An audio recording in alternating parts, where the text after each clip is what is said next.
بسم الله نحمده ونصلي ونسلم على رسوله الكريم.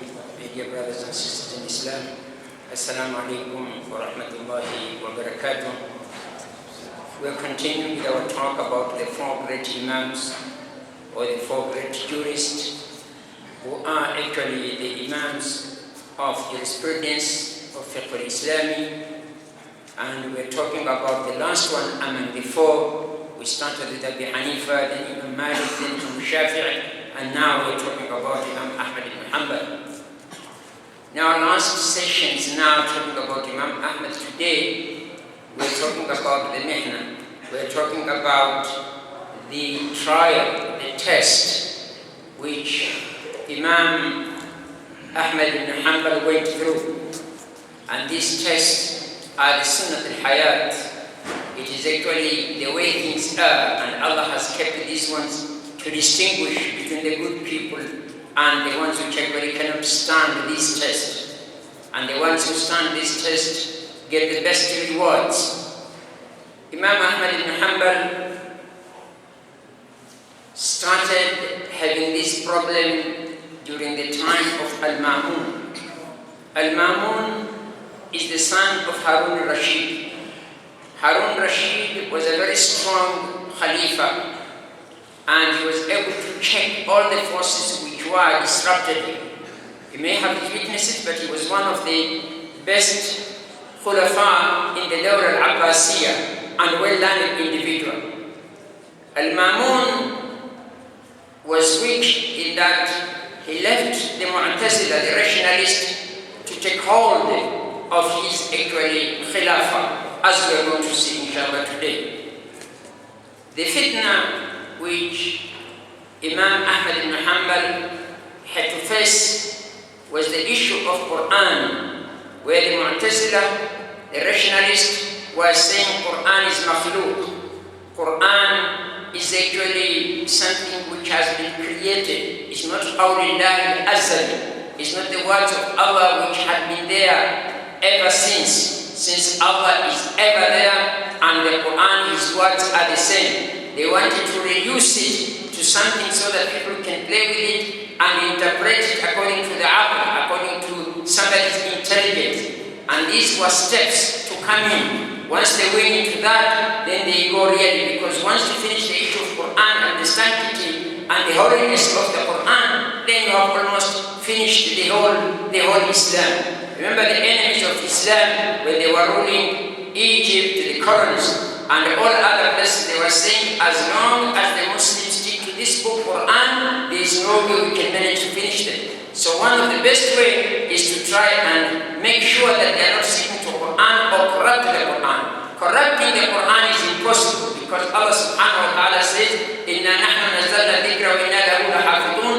We have really revealed this Qur'an and we are going to protect it. Protect it from distortion, protecting it from any way of interaction, because this is the last book. Allah has never given a guarantee that He will protect any of His books. He will protect any of His books, like Dawrah and like Zabur and like Injil, because other books will be coming. But Quran, since it is the last book, and Muhammad, since it is the last messenger, it has to be protected. Otherwise, we have to get another book, and Allah has decided Quran is the last book. We have to have another messenger to bring in that book, and Allah has decided Muhammad is the last messenger. So this is actually the plan. And this plan were actually people like Ma'mun were just to implement it, not somebody very learned. The people who plan against this type of thing, specifically on this issue, was to make sure that the idea of changing the belief in Islam starts from the ruling group, and then once the ruling group has already been sticking to that, it is easier to make the followers follow what the ruling group is and to change the religion, so to say. Because if the religion, the basic parts of the religion is Qur'an and Sunnah, if Qur'an has been played with, if the Sunnah we cannot stick to it, then we don't have the real Islam. We have something which is called Islam, but it is not Islam. After all, the Judaism and Christianity to start with is Islam. In the Dina and Allah is Islam, and Allah has revealed them as Islam, and they were corrupted and lost all the fundamental issues of Tawheed, of oneness of Allah, just because they have been corrupted by other people.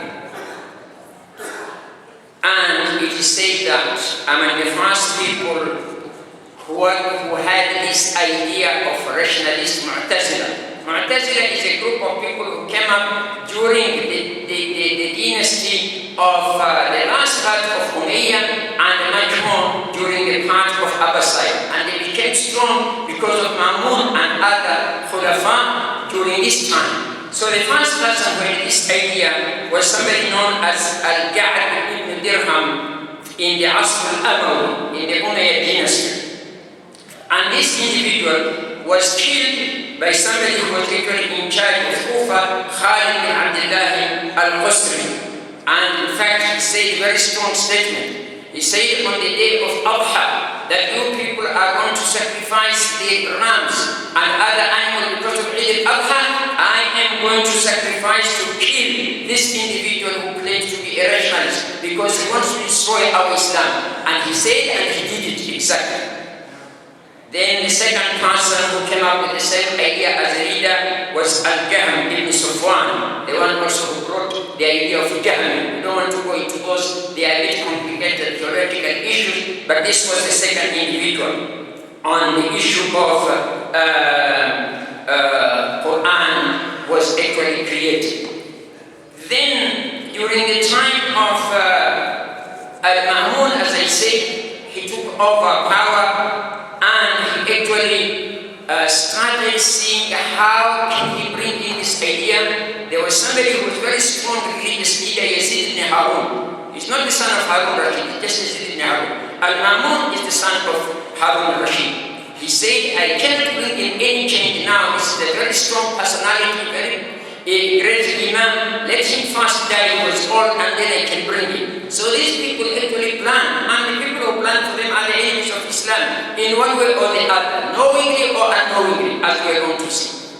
So after his death is the time they started bringing in the issue of Mu'tazila in the leadership or in the Khilafah, and I will talk about it inshallah more.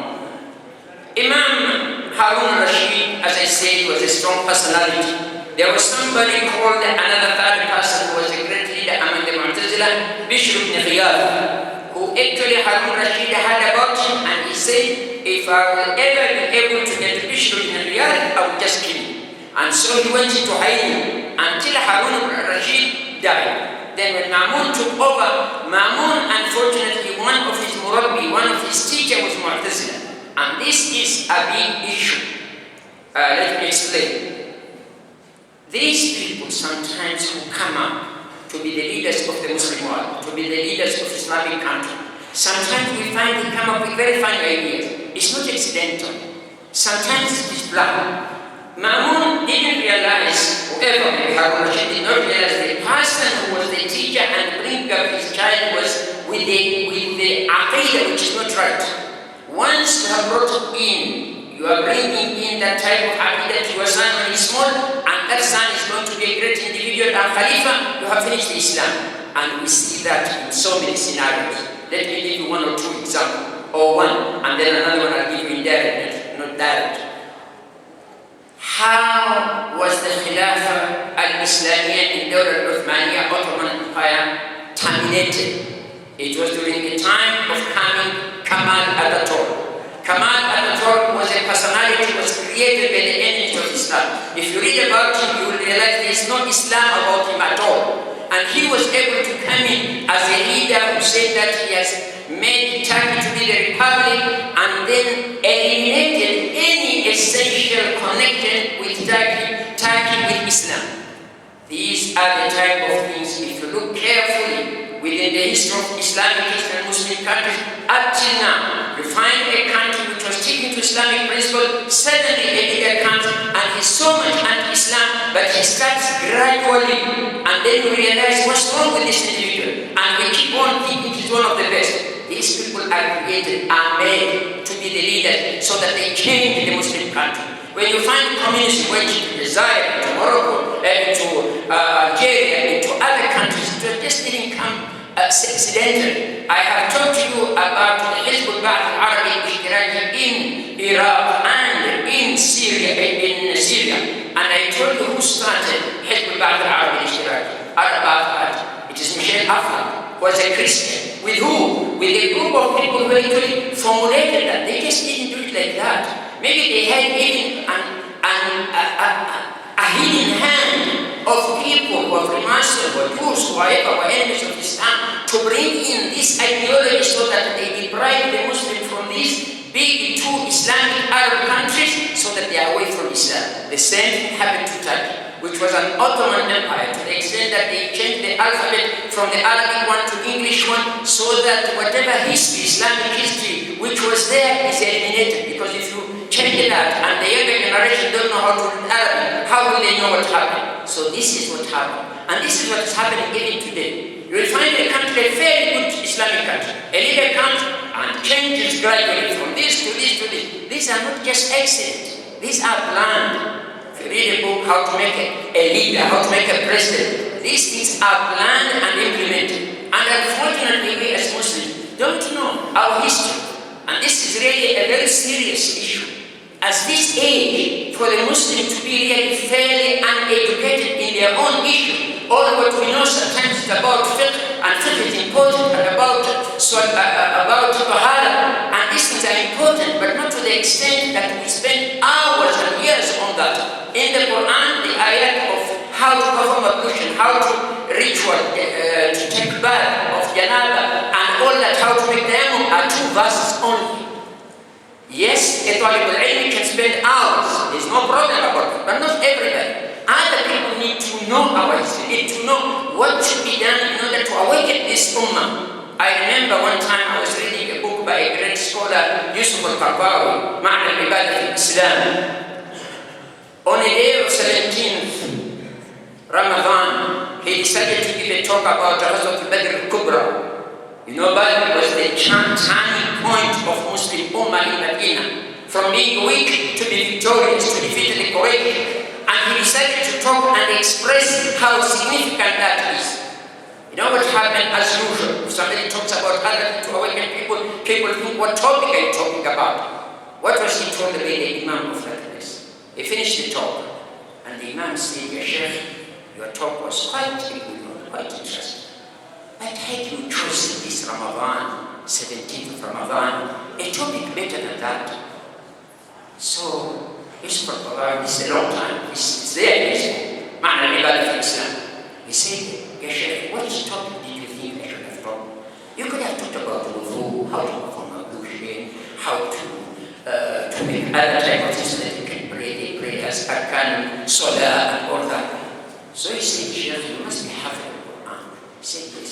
How many verses in the Qur'an have talked about al-wudu? Say 2 verses. How many chapters are called by the name of jihad? Started counting for it. Al-Tawbah, repentance because they didn't go to Ghazwat Tabuk. Al-Anfal, to get the provisions when you go to the fight. Surah Al-Qital, Surah Muhammad, Surah Al-Ahzab, the Hanbal, Surah Al-Anfal, which talks about, after that it talks about Badr al-Uhud, and so many others. Surah Al-Hajj, which talks about Bani Nadir. And see, how many verses have been talking about jihad? So, Yusuf al-Qaradawi told me, if we gave the importance of events and issues according to what Qur'an has given, we should have talked more about that. So, my dear brothers and sisters, this ummah needs to wake up, and we are the people to do it, and you, the youth, are. So, we have first to be able to think properly, and we have to be able to know what is going on and what went on. People say the English thing, once beaten, twice shy. Once beaten, twice shy, you have to know when you were beaten and what was the reasons. But leaders come and go and play with that all the time. I will mention a few examples. Just because they know the Ummah, I remember I'm going to talk a bit about Salman al-Awwal, one of the martyrs was killed in Egypt 1954. Sayyid Qutb was killed in Egypt 1966. Abdul Qadir Awda has written a book which is called, it was killed in 1954, so quite a time. Try to get it in young people, it is also translated in English, and I would say that it's titled in English. He said Islam is in between the ignorance of its ummah and inability for its leaders, ulama, to do something. This is 1954. it is still the same case. Ummah ignorant. I'm not saying anyone of you is ignorant. Most of you are more educated than me, even in Islam. But I'm talking totally, generally. The Ummah is ignorant. That is why we are playing about. The Ummah has leaders who are ready to compromise on everything and to be with the people who fight Islam. How can we wake up? We cannot. Unless, if the leaders, usually these are not sincere leaders, know that the people they are leading are clever and smart and know them inside out, they become more careful. Not because of taqwa, because of the fear of their seats. The leaders who are not great Muslims, they want the seat. But if we remain, I'm sorry to use this word with all my due respect to all our brothers Muslims, like a herd of sheep, we are being sent the way the herdsman wants to do. Perhaps I apologize, especially as an animal science, so perhaps I've been using those terms. I don't mean anything, but I just want to put the point clear. These are our last talks. There was a reason why I was choosing and I chose these type of leaders, so that the Ummah realizes how great these leaders are and what they stand for. Imam Ahmad bin Hanbal was persecuted, as we are going to talk, for 13 years in prison, going to be killed and threatened by so many things. We will talk about it just now, perhaps before I just continue.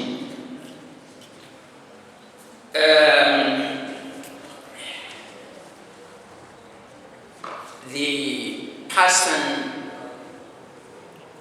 who was a Ma'mun, how he started to bring in the idea and the belief of Mu'tazila. He first started just by himself. Then he started announcing it. Then he told his people, the soldiers and all that, and the governors, to collect the ulama, quite a number of them, interrogate them. Do they believe that Qur'an is makhluk or not? And explain that if you believe it is not makhluk, it is kalamullah, then you will not remain as a leader, as a qadi, as a wali, or any other position you have. So in other words, a threat that if you are not with me, this position, this job, you will miss it. Unfortunately, as he called quite a number of ulama, and he found that things are getting tough, they accepted. Then he started bringing in the muhaddithin. These were first the people who are just working. That if you don't believe that Qur'an is makhluk, then we are going to boycott you. Your fatwa and all what we are doing will not be accepted. That's another threat. Then after that, a third step. How many people remain? I will just talk about the people who remained at that time. All the ulama had succumbed and accepted the threat, because the third threat was big one. It's just like what other people say, you either these leaders at various places without mentioning names. You are either with me or against me. So it was really then that if you don't believe that Quran is makhluk and you are not with the system, let's put it that way, then you are going to be punished. Jailed, caned, ultimately killed. So there were 4 people who remained firm. This was Imam Ahmad bin Hanbal, Muhammad bin Nuh was his student, Al-Qawariri, and Sajjad. After being taught like that, tough talk, in the evening of that, the following day, Sajjad gave me. He said, I agree it is makhluk. Well, what is the matter? What is the way you are coming out?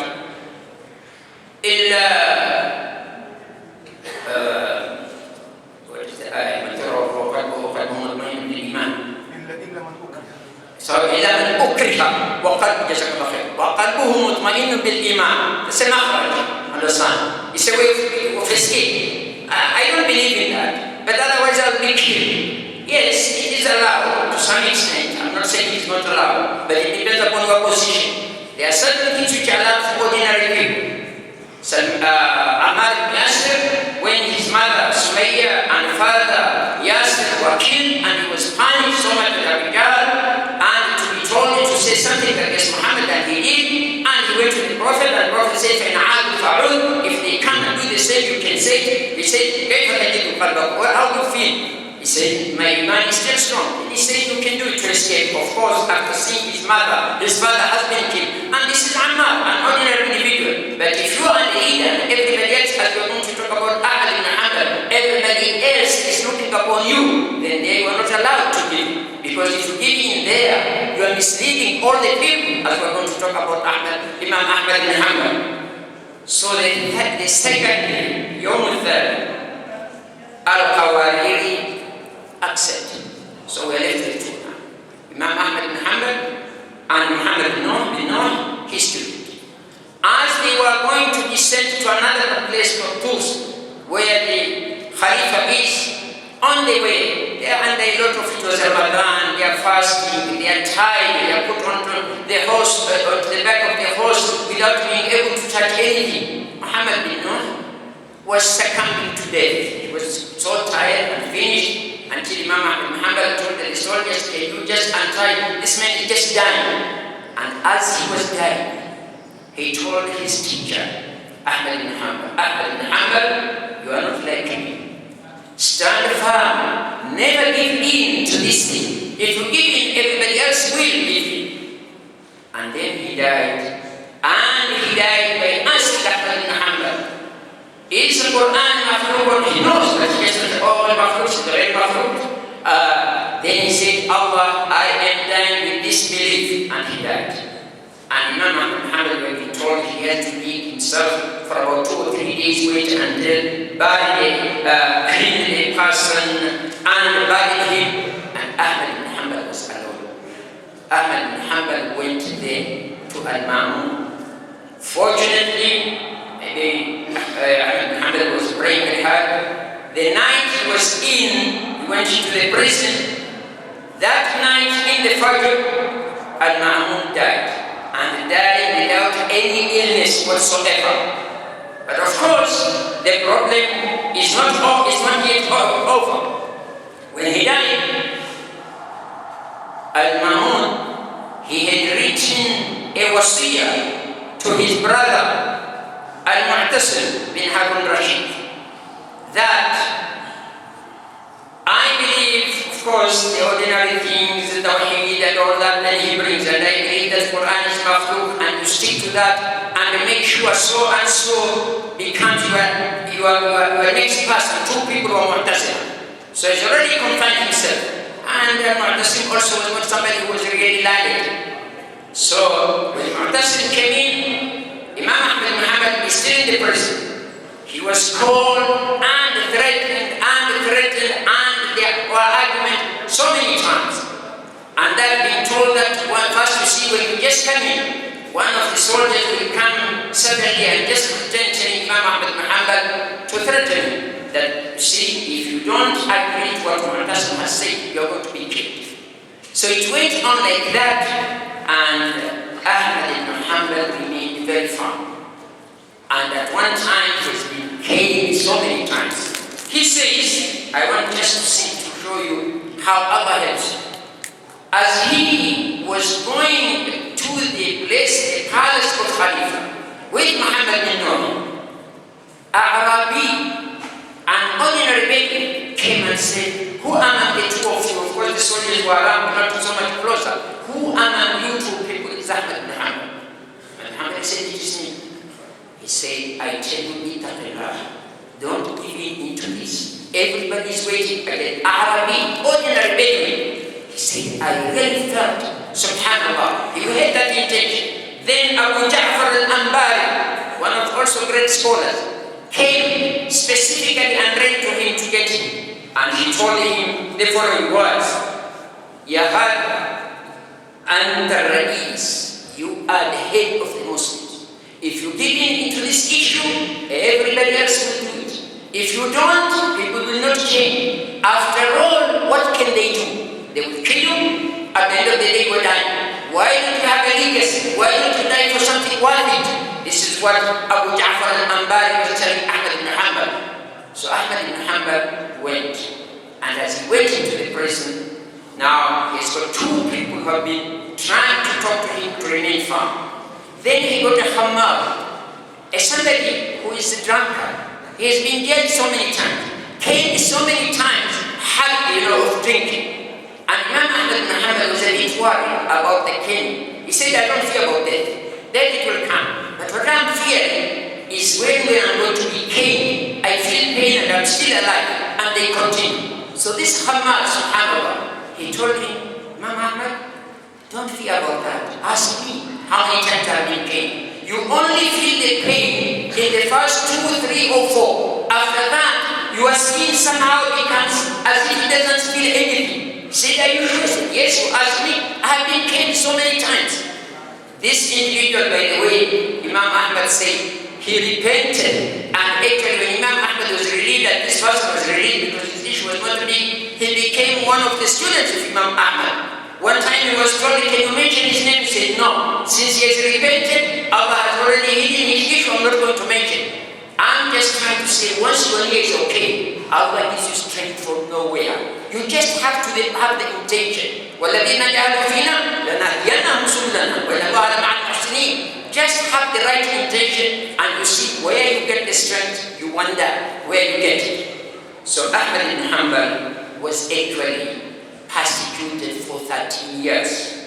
He went through Al-Ma'mun, Al-Mu'tasim, is Al-Khalifa, Al-Wathiq, until Al-Mutawakkil came, who was the one to release him. And look at how pious this individual was. Al-Mutawakkil, when he came, he decided he wants to be so close to Imam Ahmad bin Hanbal. Anything which wants to be done to the government, he wants to ask, who should be the problem, who should be this? So Ahmad was saying, I have gone through the first test, this is worse. This individual wants me to be closer to the system, I don't want to be close. He had written that his family should get 4,000 dirham every month. Ahmad bin Hanbal said, I'm okay, I don't need this money. And remember, I gave you the story. Since I will not finish a lot of what I want, I will continue tomorrow. And one time, I think I mentioned this, but I want to connect it now, you can understand it better. When Ahmad bin Hanbal for about 3 days, he was not able to eat anything. He was hungry, almost dying. So Ahmad bin Hanbal had izzat al-nafs. He didn't want to ask anything from anybody. Then he borrowed some flour from somebody, and then he let his people to make the khubz, make the bread, and they made it so fast and break it to him. And then he said, how come? We have just got the flour and soup, and within a very short time we have this khubz. He said, this khubz, yes, the furnace, the tanur, the place where we are making the bread was actually from your son Swaleh, his first son was Swaleh. It was already it was already hot. Therefore, we just made the bread and the broth. Said, for Swaleh, no, I'm not going to return it. Why? Because Saleh accepts the present from Mutawakkil. It is not haram, but he did not want anything which is actually sugar. Ahmad bin Hanbal, as we will finish this in the next 2 or 3 minutes, remained very firm. Who is among the people who remain firm like Ahmad bin Hanbal? They say in Islam, 2 people have saved this deen. The first one is Abu Bakr radiallahu anhu. How did he save Islam? After the death of Prophet Muhammad sallallahu alaihi wasallam, so many people revolted, they went back to Jahiliyyah with various ways. But one of the major group was, they will pray, they will do everything, but they will not give zakah. So many Sahaba was telling Abu Bakr, be lenient to them. Let them just wait, we have a lot of problems. And what did he say? Ayunqasu ad-din wa ana hayy. Will the deen be reduced and I am still alive? I will never agree. Anybody who refuses to give out zakah is just like somebody who has refused to pray. I will not agree to him. When Umar ibn Khattab went to talk to him, sent by other Sahaba with good intention, Abu Bakr, let's go slow, let's just wait. You know what he told Umar? Ajabbar fi jahiliyyah, khawwar fi Islam. Are you the one who was so jabbar when you were not yet a Muslim, fighting Islam, and now you become a Muslim and you become so soft? Abu Bakr, and people say, had Abu Bakr not remained very firm and tough, today Islam would have been salah without zakah, or salah with something else but without another one, but it remained, Islam remained intact. And Imam Ahmad bin Hanbal, had he not remained to be firm for 13 years, being paid and threatened to be killed, belief would have been al-Mu'tazila, and it would not have just remained there, because those were the state. We would have been believing Islam, not the Islam we have, which we got from Prophet Muhammad sallallahu alaihi wasallam. Inshallah, tomorrow I will try to tell you a few examples of some ulama who stood firm against various systems and what happened to them. Some of them were killed, some of them were released from the prison. Like Abu La'la Maududi was in prison 3 times just because of fighting for Islam.